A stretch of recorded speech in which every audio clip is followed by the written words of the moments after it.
Perkenalkan, nama saya Nurafida Zalfalia Sagita, mahasiswi dari Universitas Paramadina dengan NIM 124206031. Di video kali ini saya akan membahas mengenai dinamika korupsi yang terjadi di Indonesia. Berdasarkan data Corruption Perception Index dari Transparency International periode tahun 2012 hingga tahun 2024, berdasarkan grafik CPI tersebut, kita bisa melihat nih teman-teman, bahwa skor Indonesia sendiri naik perlahan dari tahun 2012 hingga tahun 2019. Hal ini menunjukkan adanya perbaikan dalam persepsi publik terhadap upaya pemberantasan korupsi itu sendiri, terutama karena lembaga seperti KPK masih sangat kuat saat itu.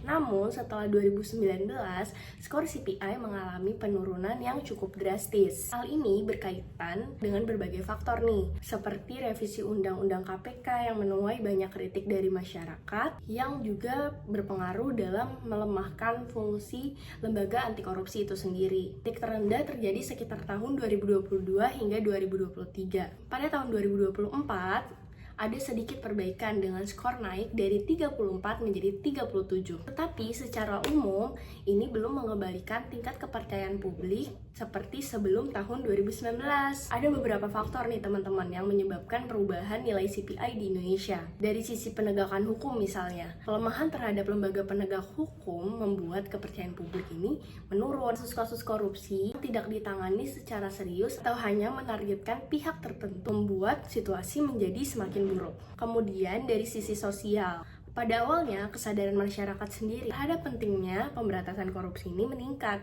Namun belakangan ini muncul fenomena di mana masyarakat mulai lelah dan apatis karena perubahan yang diharapkan tak kunjung nyata.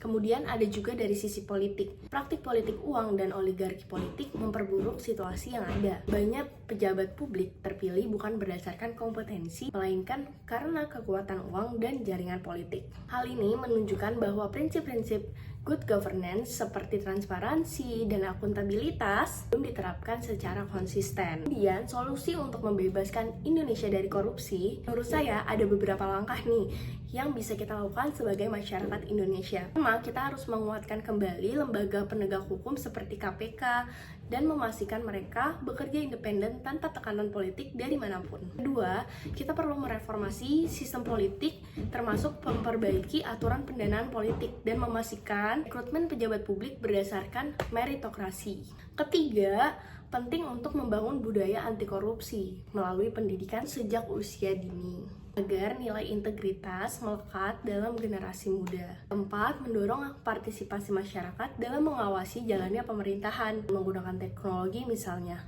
untuk memudahkan pelaporan kasus korupsi. Jika semua itu dilakukan, saya optimis Indonesia bisa lebih bersih dari praktik korupsi di masa depan. Sekian dari saya, terima kasih. Wassalamualaikum warahmatullahi wabarakatuh.